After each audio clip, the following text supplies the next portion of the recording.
I can tell you our inspiration for Evergreen was 1960s jazz label records. We wanted to be that quirky, dynamic brand that brought you special talent, and we could nurture that special talent and grow them. That's the business plan right there. And the fact that we have 115 podcasts, 85 of which are independent podcasters, trusting us enough to guard their show and to grow it is a very humbling experience and a very serious responsibility. Let's discover the Cleveland entrepreneurial ecosystem. We are telling the stories of its entrepreneurs and those supporting them. Welcome to the Lay of the Land podcast, where we are exploring what people are building in Cleveland. I'm your host, Jeffrey Stern, and today's podcast is about none other than podcasting and the business of podcasting. I had the absolute pleasure of speaking with Michael DeAloia, who is the CEO of Evergreen Podcasts, which is a media company based here in Cleveland that he has since transformed into a fast-growing podcast network with millions of downloads around the globe. Prior to Evergreen Podcasts, Michael served as the executive for technology development, more colloquially as the Czar for the city of Cleveland under Mayor Jane Campbell's administration, where he was responsible for economic development for technology startups, essentially helping to attract new technology companies to Cleveland and supporting the technology companies that are already here. Before stepping into City Hall, Michael was the co-founder and CFO of Blue Bridge Networks, a data storage company also based here in Cleveland.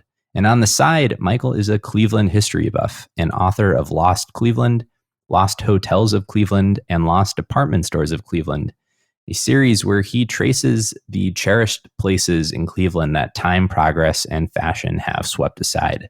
We cover a variety of topics in this conversation here, spanning Michael's expansive experience, and I hope you all enjoy our conversation.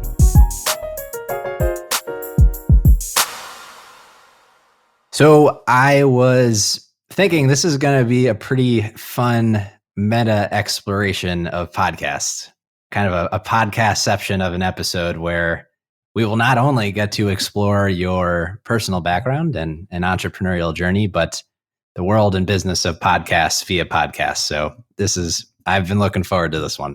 It's like we're breaking the fourth wall, Jeffrey. You know what I'm saying? Like from the get-go. We're talking about podcasts through a podcast. It's crazy. Yeah.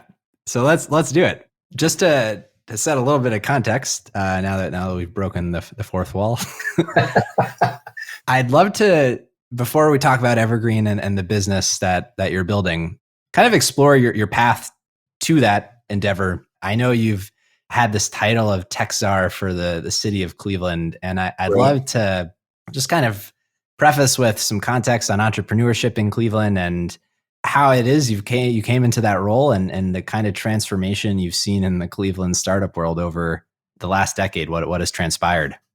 Yeah, well, the transformation has been significant, and I'll reach back to that point. The Czar role was a bizarre journey. I had been working for a number of investment banks and capital markets groups before I became the Czar. So, I moved up to Cleveland to attend CASE, still not quite sure how I got into CASE, because I'm pretty sure I didn't apply, but somehow I got into the MBA school at CASE. I moved up here, and I immediately after I graduated, I joined National City Venture Capital as an analyst, reviewing stacks and stacks of deals. And they mostly gave me the really bad ones to test me, what I thought of the deal and the transaction, and talk through it. And they were rough. They were like, "You're completely wrong. This is why you're wrong. You got to look at these things." And it was fantastic. And I reviewed everything from ginger farms to radio station consolidation and everything in between. And soon thereafter, I got a rotation through National City's investment bank, their structured finance, which was essentially doing highly leveraged transactions and selling off that debt in the secondary market. Then I got recruited into Ernst & Young to help. I was part of an internal M&A team going around the globe, buying other accountancies and consultancies. I was in my late 20s. It was fantastic being flown around the globe with an expense account. And again, I was learning more and more about deal flow. And it was my time at Ernst & Young, I got a partner out of the Akron office like, hey, I got this very troubled company. Why don't you take a peek if you don't mind? They could use an injection of young blood. And it was, the name of the company was Susan's Coffee and Tea. It was a coffee chain. And I ended up buying that company. It was a complete disaster. Generally, as your first go, it was my second MBA. Everything I didn't learn in MBA school, I learned on the job. I bought a dog with fleas, with mange, and, it croaked on me. And somehow I raised about $2.2 million through mostly people I recently met through my journeys at Ernst & Young and National City. And I felt very obligated to pay that stuff back. So, we had about $700,000 I returned immediately in cash. And then that 1.5, this is the crazy part. I paid most of that 1.5 back over the next 10, 15 years of my life. And a lot of the people I still connect with, when I'm looking at deals today, quite frankly, it was an unnecessary thing to do, but I felt morally obligated as my first deal to get everyone square, which we did. And so from that jumping point of Susan's Coffee and Tea, I ended up at SS&G Financial in their capital markets group. And I was hired because this internet thing is going to be big, and we don't have anyone who talks internet, like it has its own language. So I jumped on board, and I had about 45, 50 tech clients, mostly in startups. And so you're going from 99 to 2002, cradle to grave type stuff, raised over $100 million for these companies. At the time, the state of Ohio had a tax credit, so I maxed out like $40 million in tax credits to the state, doing all sorts of just crazy deals. And then when they went bankrupt, we were doing like, one-time S elections to get the cash out so they could get the losses back on, because everyone was, of course, a Delaware C at the time. But it was during my time at Salt Seamus that I got invited to sit on a committee as Jane Campbell was running for mayor. She had been a county commissioner. She was running for mayor of Cleveland. And at the initial meeting, Chris Thompson, who was then the editor of Crane's Cleveland, and also we had a special tech site at the time called Crane Tech, which Chris started. Chris just set the agenda, man. He was like, Campbell needs a tech czar. She needs economic development for the technology trades. We need to fill downtown with technology. I mean, he just went down. And I was sitting there, and in the back of my mind was like, that's a job I would really love to have. That would be cool. Yeah, it would be. And so we started working with the Campbell campaign, this technology advisory group, as to how to improve City Hall, but even better, how to create an economic development framework, to use the terminology, to build something special for the city of Cleveland and get us in the game in technology. In the interim period, as this campaign is going on, I left SS&G to start another tech company called Blue Bridge Networks, which is still downtown on Euclid and East 13th. We, raised about $3.5 million for that. Got some Cisco capital, which at that time was just a big deal for Cleveland to get Cisco to come in and throw some cash around. And we were launching that, and as we were buying data centers out of bankruptcy, so this is post-bomb era, so 2002, 2003, Jane Campbell had won the election. I found myself on the front page of the Plain Dealer business section as one of 5 candidates for this job. None of the 5 candidates, of course, got the position. Went to a guy named Tim Moran, who was really kind of like out of left field. Like he had done a software startup in Puerto Rico.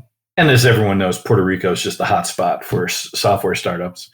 And but he got the gig, and he was a really genuine, great guy who I think was a bit overwhelmed with the role.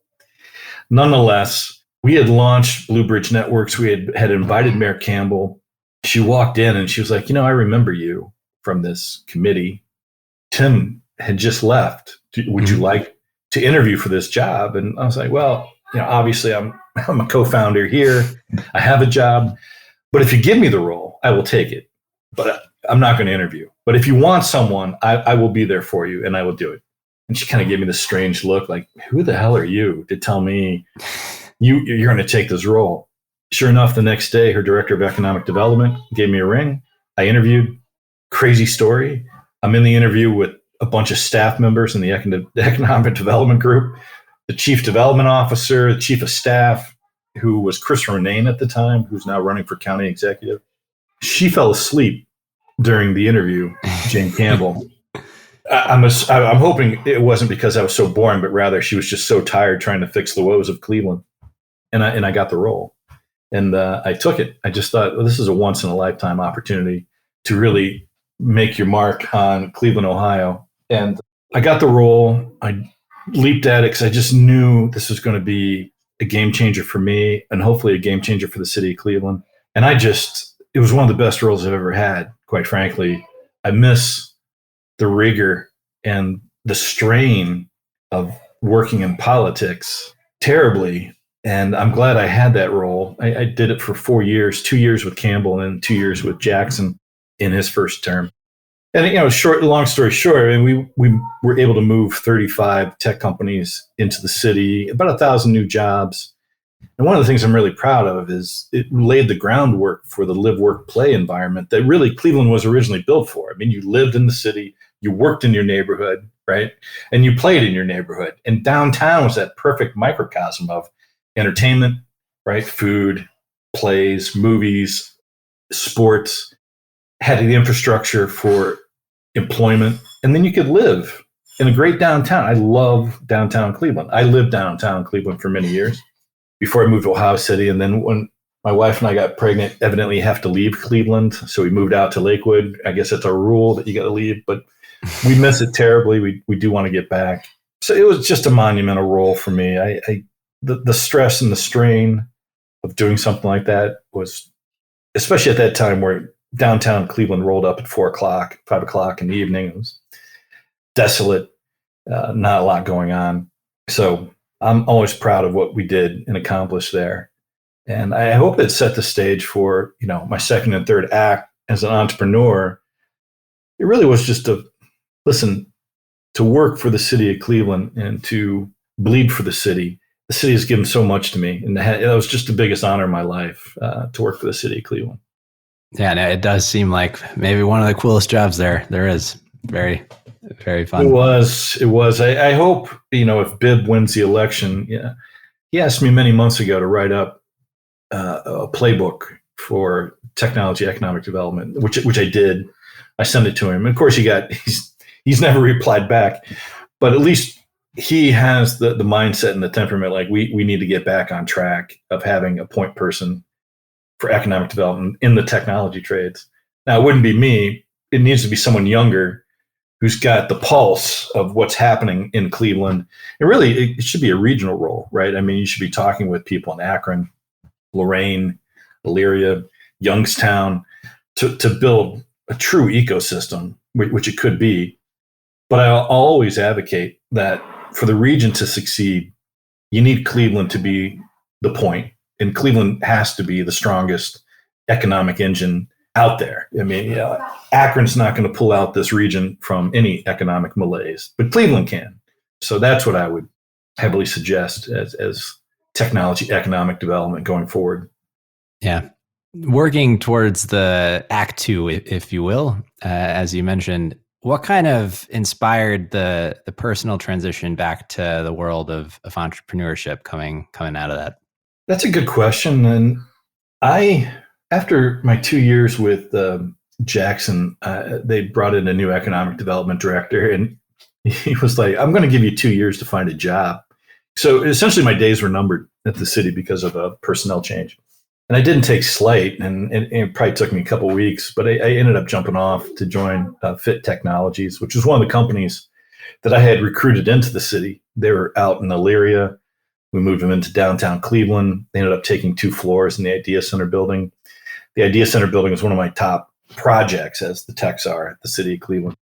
Nonetheless, I got pushed out of City Hall for being too successful, essentially. And there was some pressure from other organizations to get me out because the economic development plate at the time was, well, we got to spread it around. The state money is, you got to make it even between Lake County and Cuyahoga County, and which is It's BS because Cuyahoga County, it's one of the top 30 economies within the United States. And so for me to say, oh, all right, I won't recruit this company and from LA here, they'll go to, no, they want to come to Cleveland. So it's getting a lot of pressure from outside groups like, you're not playing the playbook. Now, the city at the time had its own technology fund, which was very unique for a mid-market city like Cleveland to have. It was called the Core Cities Tech Fund 1. And I was using that as a recruitment tool to get, companies in. And that was starting to wind down. So those two things were put into play. I would have stayed longer had I had the invitation to just keep making things happen. But that wasn't the case. Let's transition to Evergreen and this meta podcast of podcasts. The meta moment. The meta moment. So let's start with a brief overview of what Evergreen Podcasts is. How would you describe the organization today? We are a network that's been built for the independent podcaster and to help that independent podcaster grow. I mean, that's essentially what we built it for. We do have our own original programming, but we're really geared for those who've got a successful podcast who are on their own.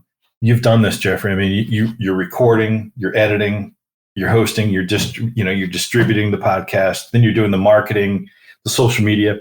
We take away all of that work for our podcasters. We just want them to do the show. Just get the show. We'll handle all the rest. Sales, marketing, social. So essentially they're outsourcing a great deal of the operations of that show to us. And we're really acting as their sales and marketing agent. Now, Evergreen didn't start off as Evergreen. As you know, in startups, you pivot, you make changes. Yes. I inherited the business, which makes this a really wild tale. I told my wife about 6 years ago, I wanted to be a CEO again of a company. I was a chief revenue officer of a business. I was trying to buy into that business. And after a lot of negotiations, they decided not to accept my investment, which was a little awkward moment. And I got a call from a friend of mine, a gentleman named Steve Kalia, who now works at AWS. And he was like, hey, man, I just interviewed for this job as CEO. And I told him I'm not the guy. I told him I know the guy and you're the guy. So you need to call these people today. They're waiting for you to call. And so I called the founder of the business. Her name was Joan Andrews. And Joan had started a podcast network called Front Porch People as a callback to that time in history where everyone gathered around the radio. Her belief was, well, everyone's going to gather around the laptop or the computer and listen to podcasts. So more folksy, homespun content. They had a previous CEO who just could never get the company to launch.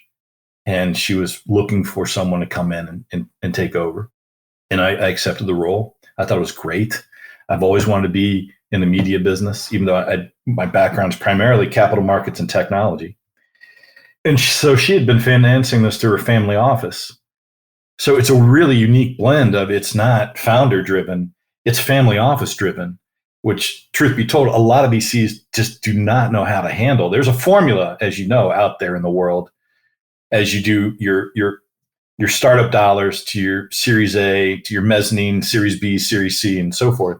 We haven't followed that script. It's been a little challenging for us, truth be told, to find a financial partner because the money is primarily coming through a family office. And then she's detached herself pretty much from day-to-day operations. So she's hired a management team. Now we're shareholders. We've earned equity over a period of time. So it's this quirky mix of entrepreneurs who know how to take hold of a startup, but we're really working on behalf of a family office, which is a bit unique. At what point did the transition transpire, and how has kind of the vision, if you will, changed since then? Yeah, well, I took over January 15th of 2017, and the firm belief of Joan was like, Front Porch People is the thing. That's the route we want to go. Now, that first year, we had 4 shows up. We had a very poor production cadence. The website I inherited was a disaster. The tile art was amateur, and we would all admit this now. I think that first year we did 4 shows, and the entire year we did less than 18,000 downloads. Now, to give some context, we're doing over 18,000 downloads a day at this point for the entire network. We've grown. So about 18 months in, like I knew right away, Front Porch was probably not going to work. But she was so beholden to that dream, as a lot of founders and entrepreneurs are, that it took a while for us to convince her, like, hey, this isn't working, but we have a plan. We have an idea, and let's just test it out. So that second year, we actually grew downloads to 100,000. We had like 15 shows. And then that second year, so 2018, November of 2018, we launched Evergreen. The first year of Evergreen was 1 million downloads for the year, which is pretty nominal relative to the entire industry. But for us, that was huge. Getting over that 7-figure mark was big. And it's just been a rocket ship ever since.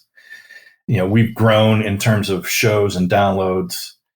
We're hitting internal thresholds. This year, we've been about 2 or 3 months late in kind of hitting our thresholds. The whole Apple situation, as you know, that happened in May when Apple released their new update, it knocked out a lot of your subscription base.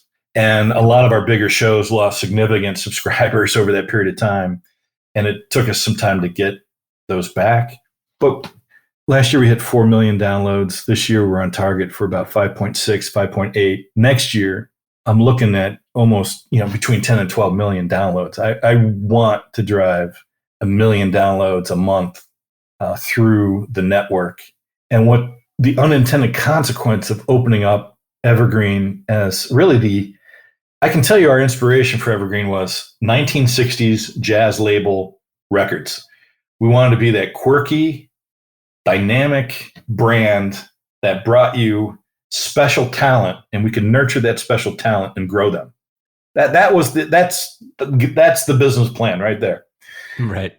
And the fact that we have 115 podcasts, 85 of which are independent podcasters, trusting us enough to guard their show and to grow it is a very humbling experience and a very serious responsibility, right? Because you can't F up their show. You can't do it. It's not in the realm of possibility. Now we're actually taking on full networks. So Ars Longa, for example, Industry Pods, Pink Kangaroo, we're their backbone. I mean, they're sitting on all the infrastructure that we've built out and are using our tools and trades and our sales and marketing experiences to grow their networks. We are about to announce, the deal is signed, and we've got a whole public campaign about to start. We've signed a pretty significant music podcast network out of LA. And essentially they're outsourcing their 25 shows to us. This will launch in December. This is, to me, the lasting mark, or the present mark that we've built for ourselves is a trusted resource for independent podcasters and fledgling podcast networks. And we've got the infrastructure to protect them, grow them, sell for them, market for them. It's just, that whole experience has been, and this is not an understatement, otherworldly. I mean, I've never experienced anything like this in my life. And the podcast industry is pretty chill. It's like, we've called our competitors Gimlet before they were bought, Wondery, who recently got bought, and others. And like, hey, can you give us a half hour? We'll fly up, or we'll meet you at this conference.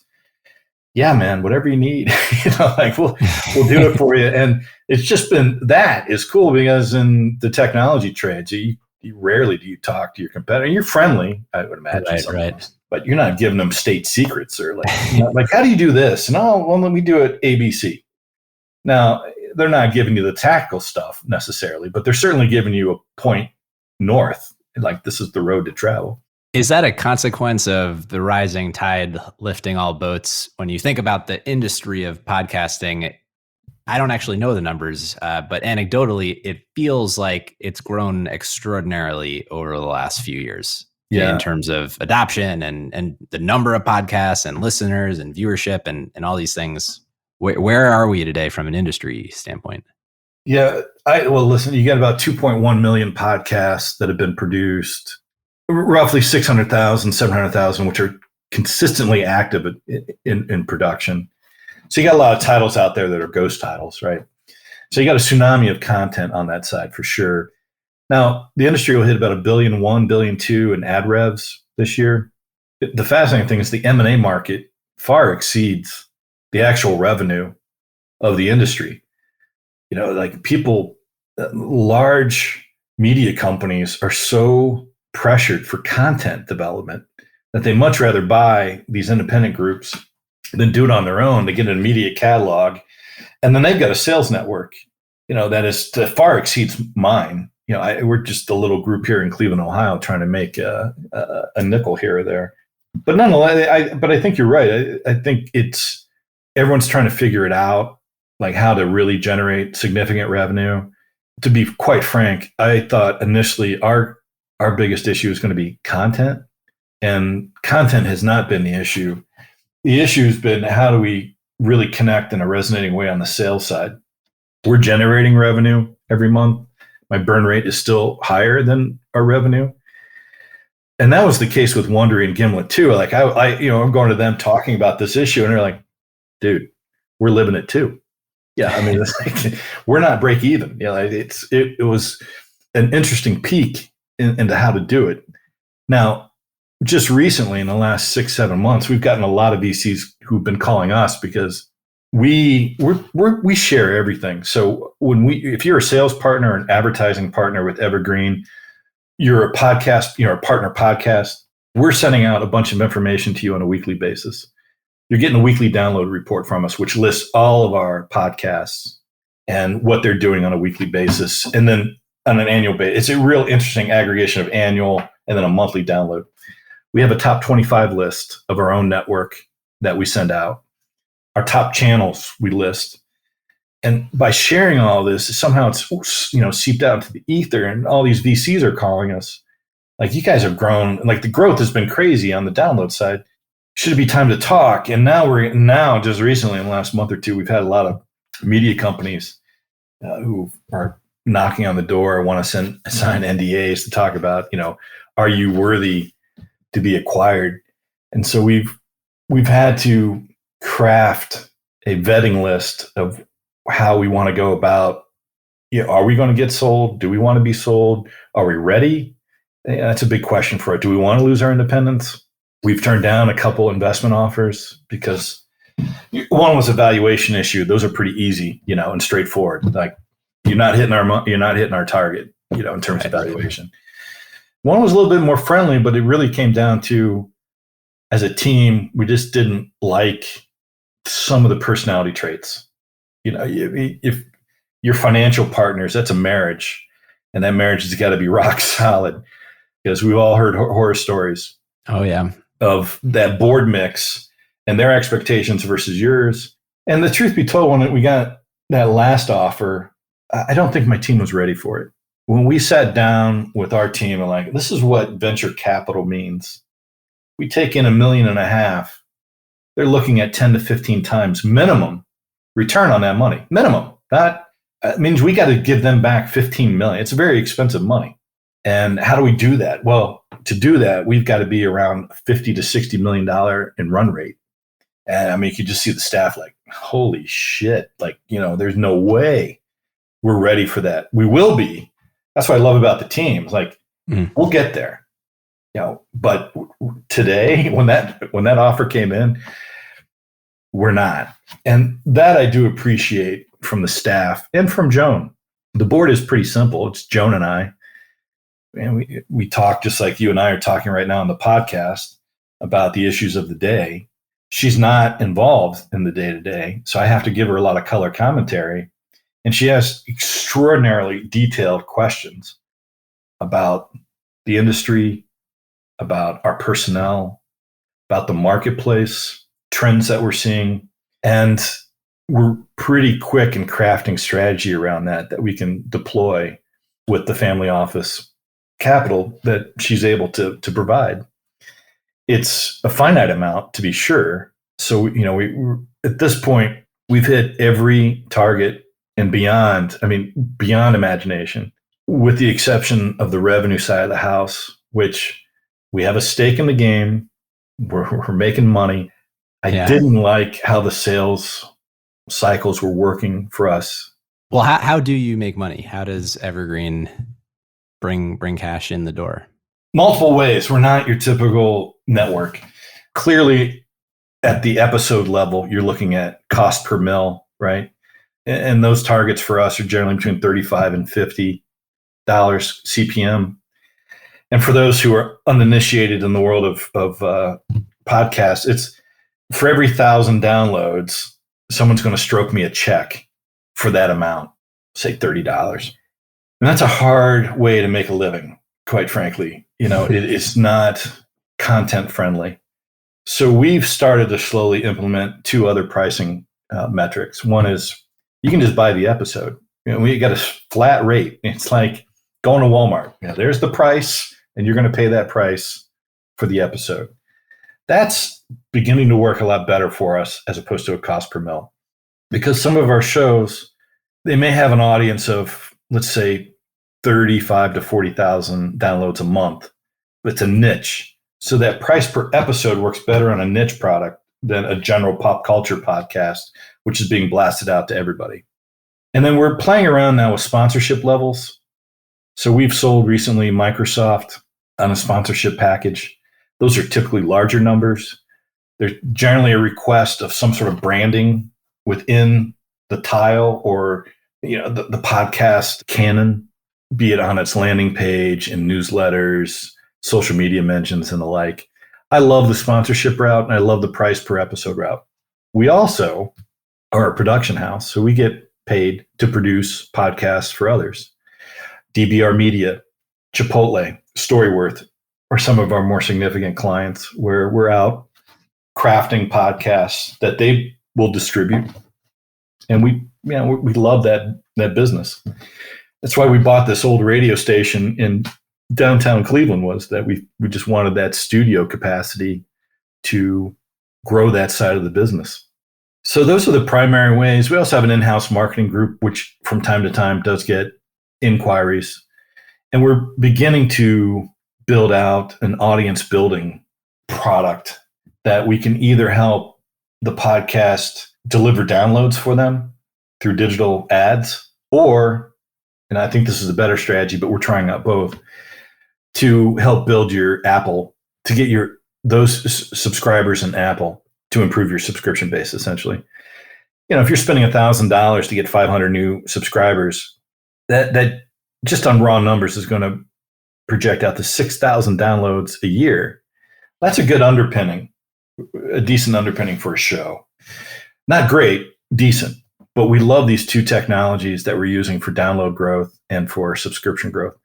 The download growth, the problem is if you don't have a big budget or a consistent budget, it's like a Marvel movie opening up. That first weekend is big money, and then it declines every week thereafter if you're not, improving your spend or consistently having that spend.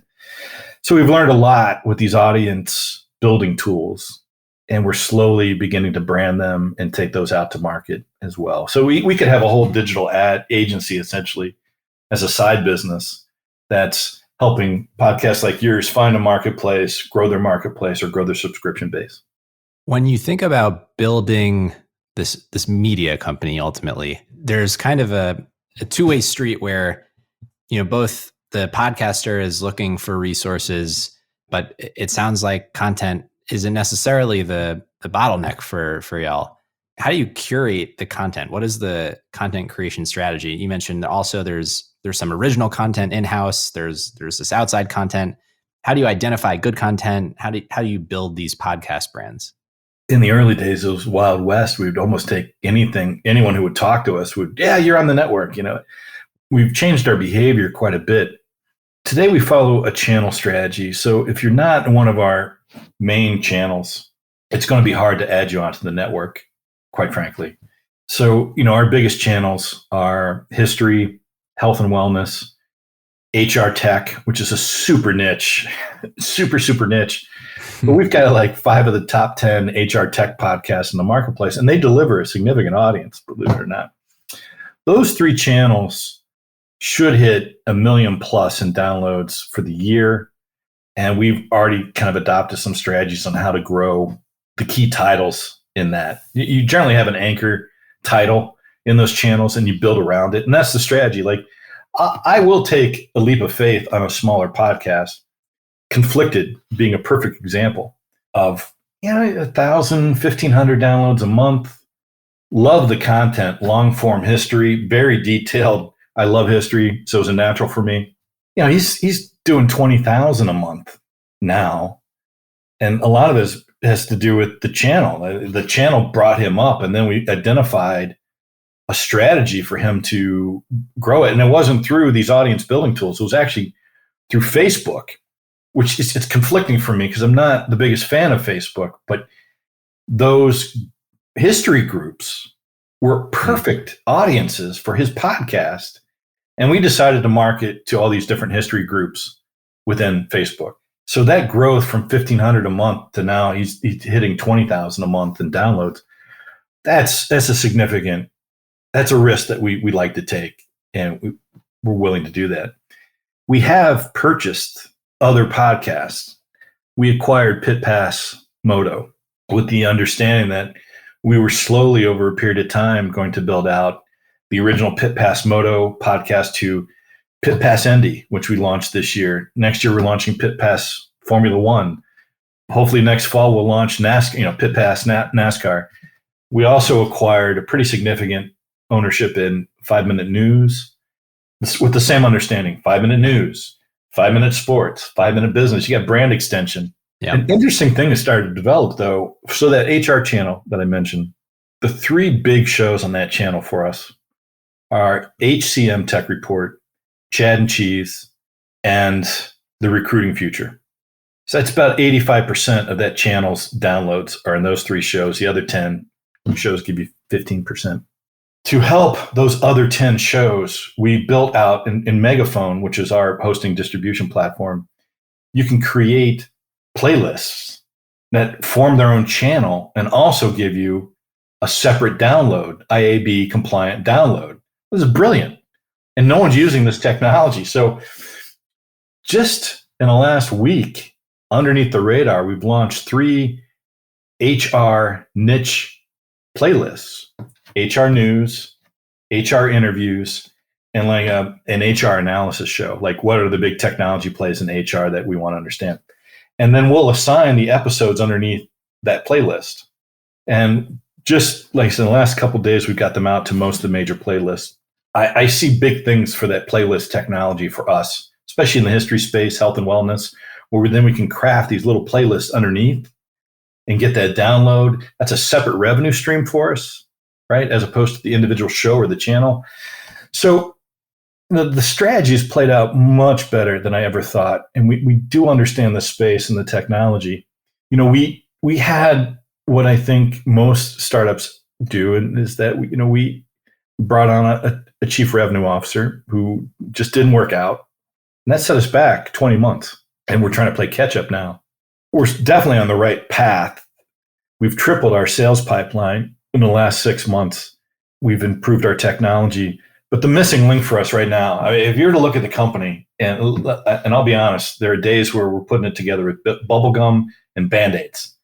That's the startup, right? It's like you're moving your division in the field, right? The tank breaks down. We don't have time to fix the tank. We got to keep moving. We'll come back to the tank. Don't worry about the tank. Keep moving forward. We've got to press. My strategy is pretty simple. We're pressing all the time. Tank breaks down, Jeep breaks down. We'll come back and fix it, but we got to move. Everyone is aligned in that amazingly well. We've got an insanely great team of young people who are moving this company.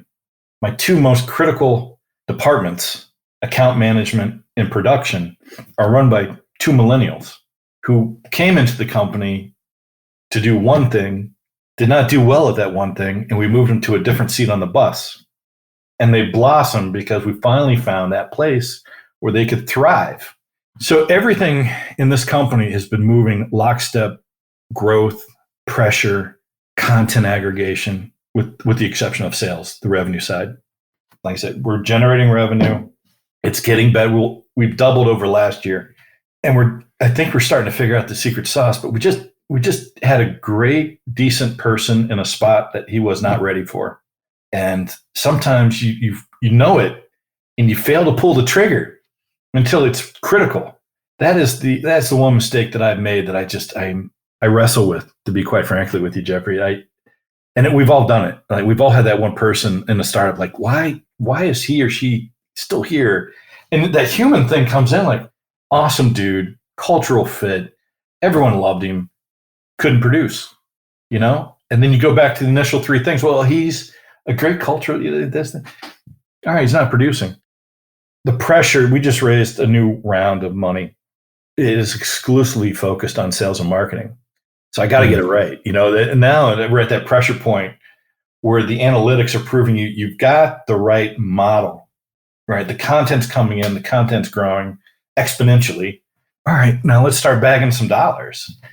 And that's where we're at. I mean, we're truth be told, we're at a critical junction that we're honest about. You know, a lot of startups don't allay that fear, but we'll put it out there.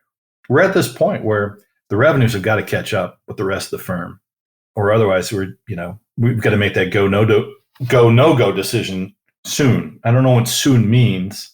I know that we've got a commitment for another round. So I think we're good until like 2023, 2024, but that comes sooner rather than later, right? I mean, you really got to start putting some turbocharge onto everything.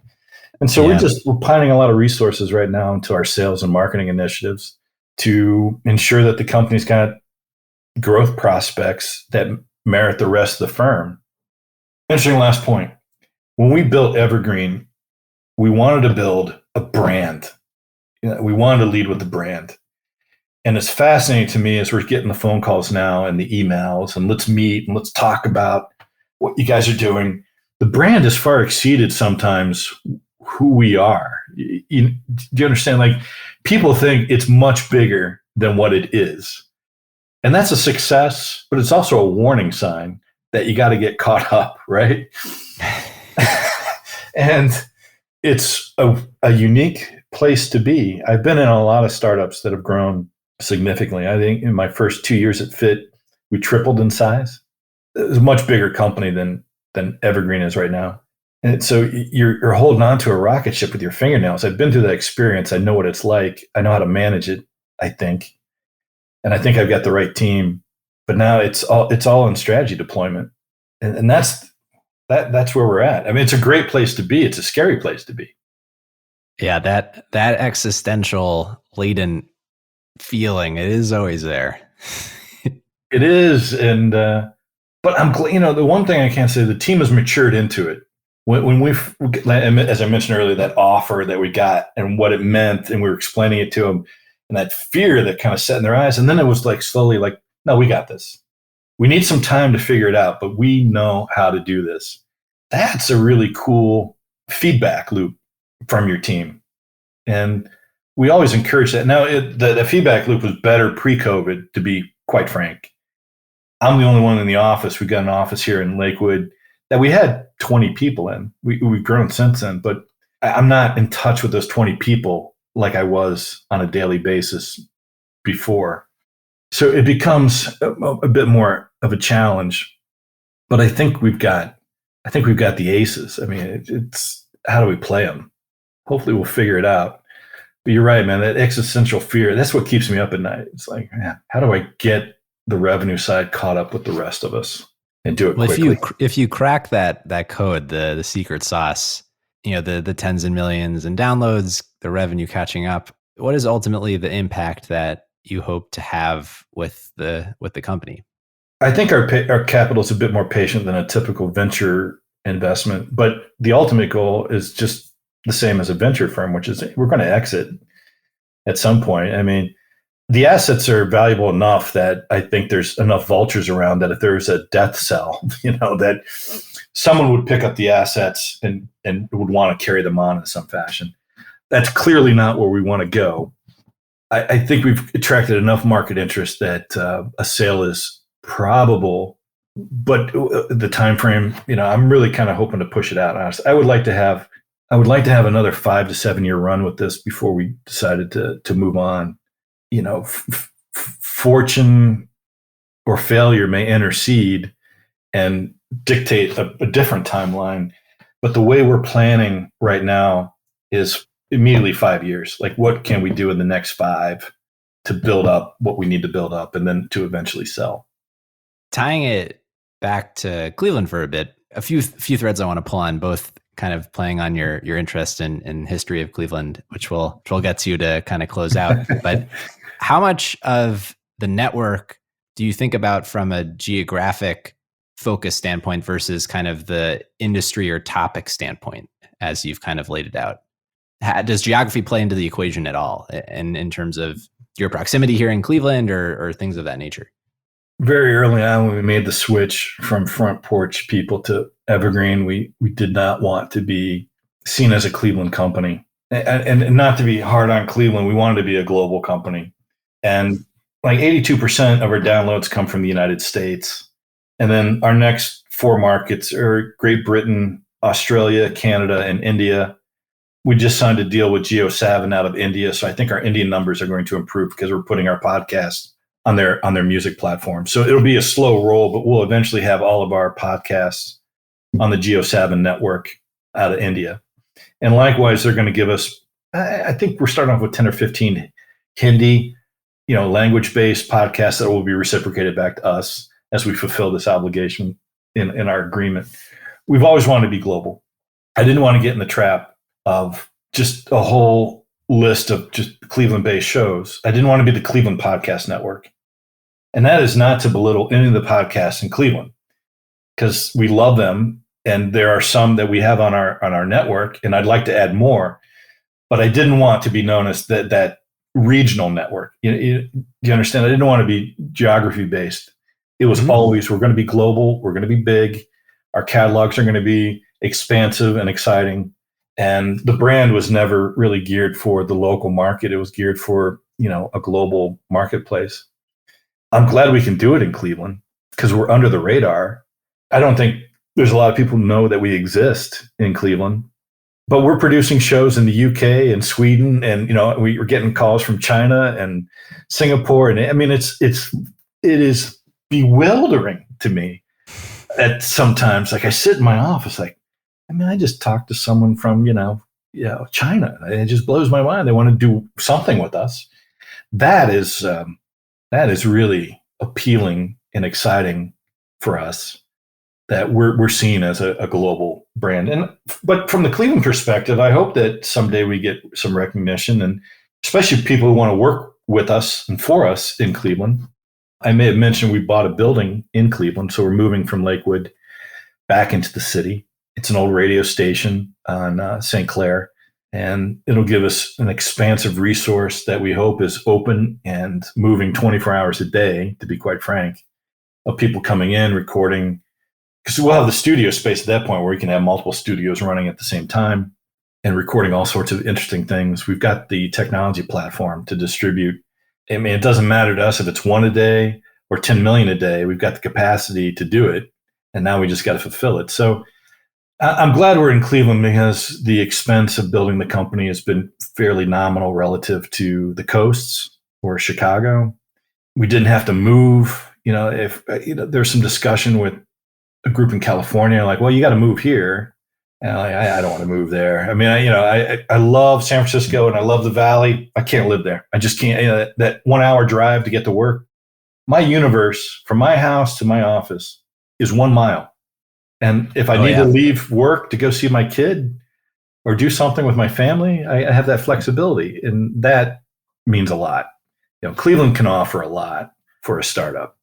And more than just startups. I mean, one of the things I've been really curious to get your perspective on is when I moved to Cleveland, I moved downtown, and of the things that kind of struck me the most were just kind of the beauty and aesthetic of these old historical buildings. And on top of, what you're building, I know you are also an author of this kind of lost exploration, Lost Cleveland, Lost Hotels of Cleveland, Lost Department Stores. And this is something that has always struck me here in Cleveland, that how do you protect the best parts of Cleveland from making an appearance in your future works? Like how do we protect like what is really, I think, unique asset and strength of the city that I'd love to get your perspective on that. Well, I will say the one thing that has radically changed from my time at the city to today is that they're saving the old buildings and reusing them. So the departments, that's Lost Department Stores, a Cleveland book I just wrote, most of those department store buildings are being used to this day as either office space or, better yet, as living space. The May Company, Higbee's, Halley's, the Sterling building, which is where we started Blue Bridge Networks. That was Sterling Linder department store, and before Sterling Linder, it was the original Higbee's Uptown store. So the one thing that I always loved about my job at the city was I could get into these buildings. Once I convinced them I wasn't going to fine them for anything, there's always this hurt on the ownership side, like, oh, he's going to come in, I'm not in code. And I was like, hey man, I'll be quite frank, I'm not really worried about that. What I really would like to do is see what the building is so that I can help from the city perspective of filling that building up. Believe it or not, one of the only groups in the first year, the only group that would really work with me was Playhouse Square. Tom Einhaus was a grizzled vet at that point who had saved a number of the old playhouses, and they owned a lot of those buildings. And he was willing to take a risk. He was like, hey, man, we'll give you below market rent and build out if you can get people in. And they were starting to think about what to do with Idea Center. So out of those 35 original tech companies that I brought in, I think 15 ended up in Playhouse Square. I mean, it was like and the rest were kind of split up in Warehouse District and some other odd buildings. Playhouse Square was the place. And that's what you need, critical mass. That's what Cleveland needs. Listen, just recently, we bought this building in East 26th, but in the last couple of weeks, for whatever reason, I've ended up between East 26th and East 80th for different events. And I ended up driving around these neighborhoods. There's so many buildings, empty buildings that merit new life, not just in downtown. I mean, Midtown, St. Clair, Superior. I think it's fair to say the west side of Cleveland far exceeds what's happening on the east side of Cleveland, with maybe the exception of University Circle. I've always thought between Lake and Broadway, from East 25th to East 105th, that's the last undiscovered country of Cleveland. This is where we need to get back and raise up that east side of Cleveland through development, housing, get rid of the 30 by 80 lot. That was the norm in Cleveland, Ohio. Yeah. That a lot of people built two houses on that 30 by 80 lot. You see a lot in Tremont where you got two houses back to back. Double it. I mean, we got space. I mean, we got green space. It's just how you really define how you want to rebuild the city. I will be honest with you. Every time I went out to talk to a company, I'd be like, hey, I just want to be frank with you. I want you to move your company to Cleveland, and I will make that happen, and I'll do everything I can. And you would hear all the tropes. Well, there's murders. There's drug dealers on East 9th Street. Listen, I've lived in Cleveland 20 plus years. I've never seen a drug deal go down on East 9th Street, but okay, I hear you. I get it. It's dogs and cats living together, Mad Max beyond Thunderdome. That's the feeling of the periphery of Cleveland. It's not true. It's just not true. Once you beat those tropes, you can't beat Cleveland. Cleveland's got soul. Solon doesn't have soul. Solon soulless. Independence soulless. I'm sorry.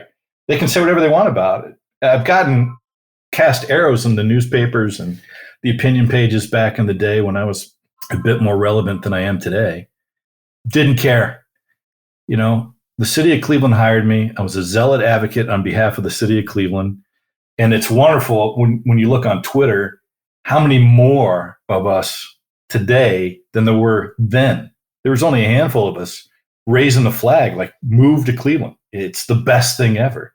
Once you get here, man, people are like, why did I start my company in, wherever? I don't know, but we're glad you're here.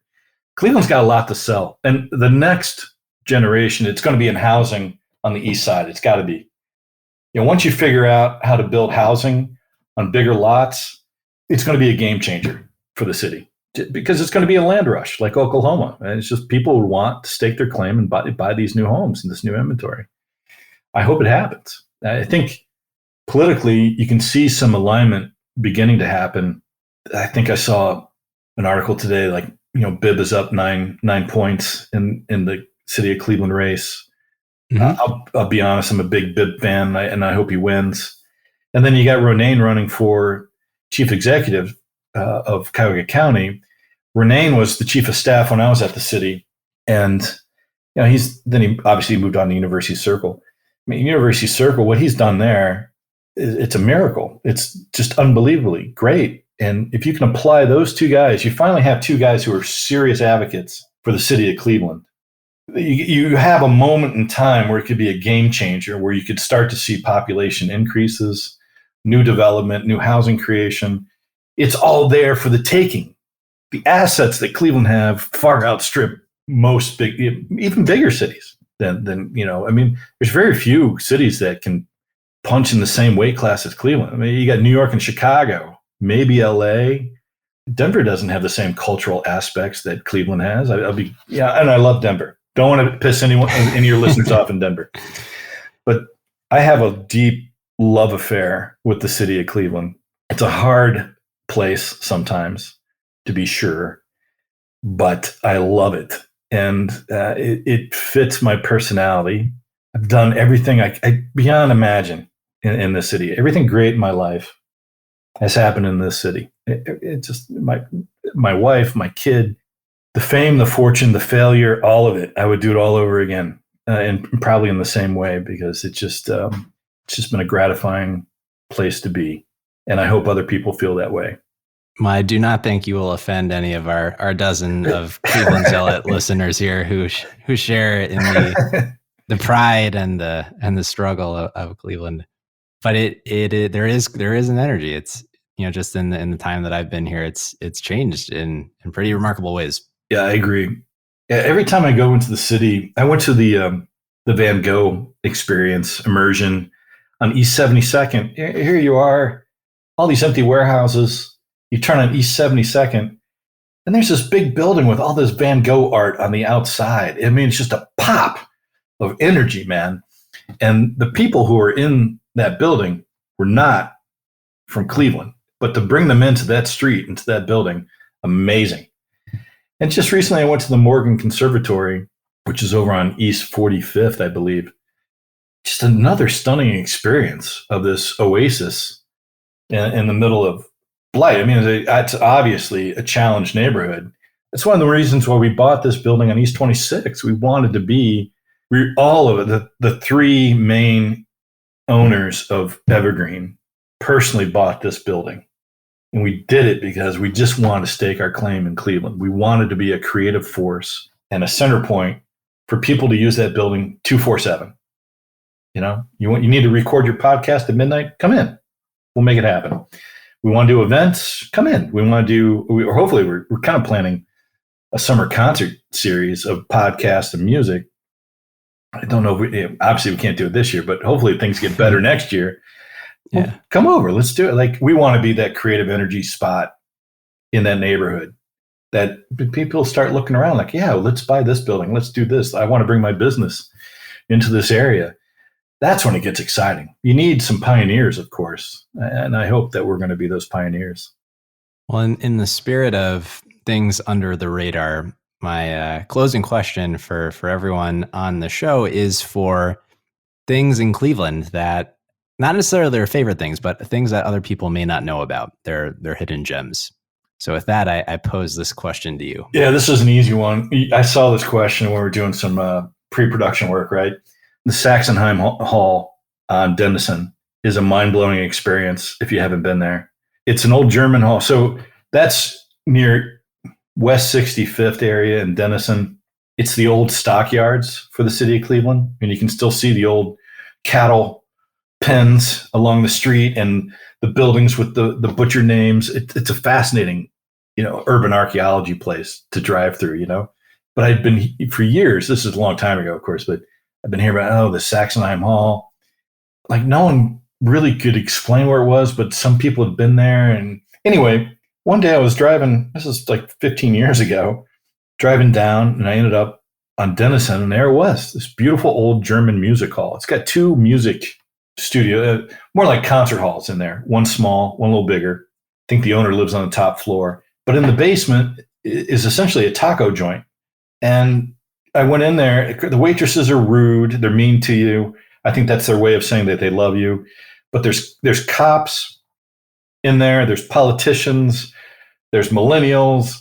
There's, people from the suburbs. It's a weird mix, but it's a beautiful mix. You get people from the neighborhood.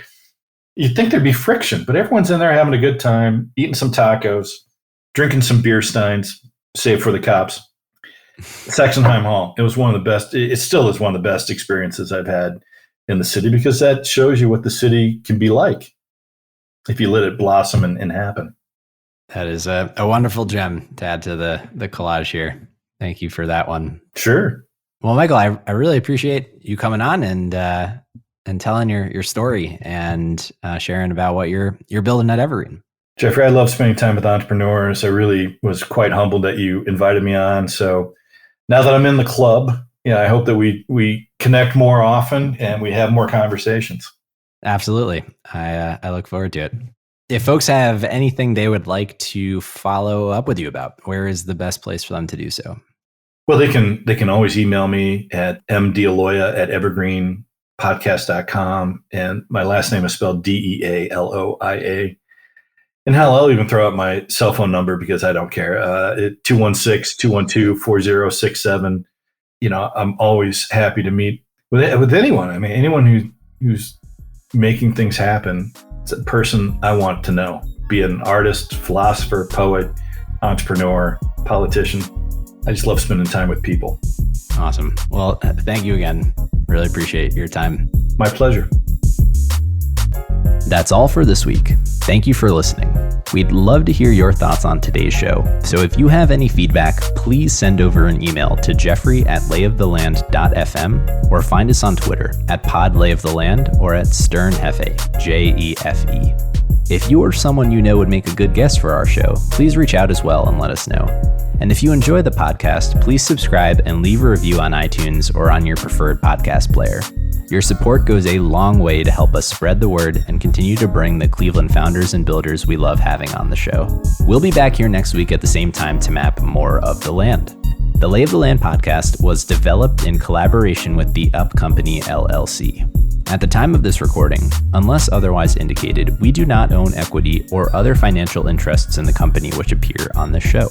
All opinions expressed by podcast participants are solely their own and do not reflect the opinions of any entity which employs us. This podcast is for informational purposes only and should not be relied upon as a basis for investment decisions. Thank you for listening, and we'll talk to you next week.